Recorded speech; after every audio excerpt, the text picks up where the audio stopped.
about near-death experiences that take us to hell. Joining us now is Nancy Evans Bush, president of the International Association of Near-Death Studies. These sound just incredible. Are they typical?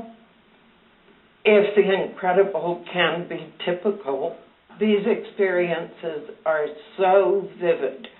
And you'll notice that no two are alike. But each of them contains just such incredible power. Yeah, she said that there's no two alike. Is that because hell is like a person's state of mind, what they think it is? Yeah, how personal is this to people? If you look at images of hell from all around the world from centuries past, it's as if there's a cluster of images. So, for example, Steve had a lake of fire. A lake of fire is a very ancient. Yeah, Dante yes. described a lake of fire. Hi, my question is for Teresa. I wanted to know, why have you waited so long to tell your story for the first time? I waited because I intuitively am very close to the Lord, and it was time. My experience was so extensive that I'm really not sure that it could have been embraced before now. And it's time to come out now because it's time that people recognize the good and be accountable for that which they put on others. I appreciate all the stories that you told, but I'm very skeptical for this reason. The human body is chemically induces a lot of things, like if you smell bread, you feel euphoric, or perfume, or music. So it's natural for you, if you're knocked out for some reason, you think you're dead, and your chemistry is changing, that you're going to have a lot of thoughts running through your head. And that this would trigger things from within yourself, right. Images of your own. Chemically, you're going to experience things based on what's flowing through. Like if you're going to meditate, you're going to get a certain rhythm in your brain, and this is going to be natural. It's a bombardment of the senses. It seems like there could be a more sort of plausible scientific explanation. Can I answer that? Sure. When a person's dead, they measure their brain activity or electrical impulses. What happens when you're dead? Now, what happens when you're dead? You're zipped. So how do you get something out of nothing? Were you all anesthetized at the time you no, had sir, your I was not.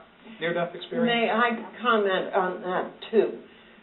We are physiological creatures, and so every experience we have is mediated through biochemistry, bioelectricity, something or other. That's the only way we have of experiencing anything.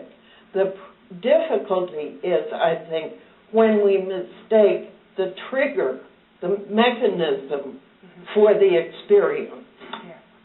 And there's the difference. My question is, the experiences that you guys had, maybe you guys changed, right? If you guys wouldn't have had that experience, would it have made a difference? You would have seen that very much in me. I hated men. I was full of rage.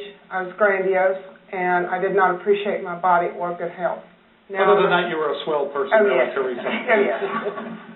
But I'm softer, I'm gentler, I'm kinder, I'm caring, I'm compassionate, and I'm very alive now. I live life by the moment. Good for you. Steve, what about you?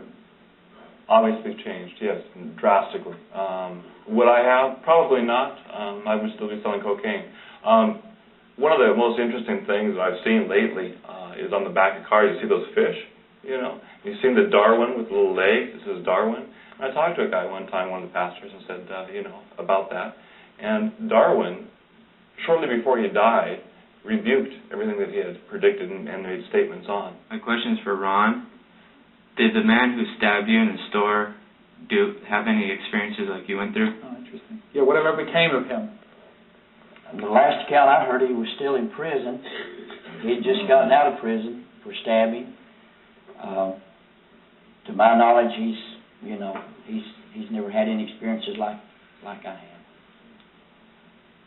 Mr. Reagan, would you please explain to us what it felt like to come back from the other side? None of you, to the best of my recollection, have told us about that, but I'd like to hear from you specifically. Yeah, the reentry. Yes, the reentry for me was like an electric shock.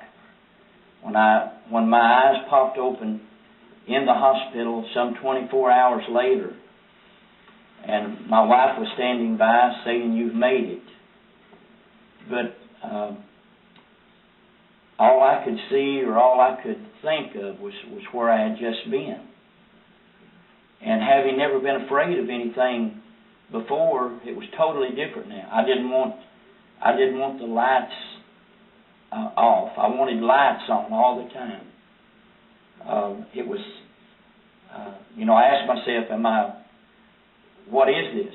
What's happening to me? And the impulses of just be quiet, don't tell anybody about it. Just shaking inside, and yet feeling an overwhelming sense of almost being a different person coming back. Does it make it worse that you can't tell? For instance, does it make it easier when you tell? It disperses that energy. It does. And it helps heal, as well as coming back into my body. I felt like I was being crushed by a bulldozer. So that's something to tell Literally. people maybe who'll be sitting on these experiences at home, that to confide it in somebody safely might be helpful to them. Yeah. Yes. Do you think that by telling people your experience that they'll be a better believer in God and not so much a believer by themselves? I share of my heart. My heart speaks of God's love. I don't preach, I give it away. And if it touches and inspires another person to see how great they are, then my will has been done. We'll be right back.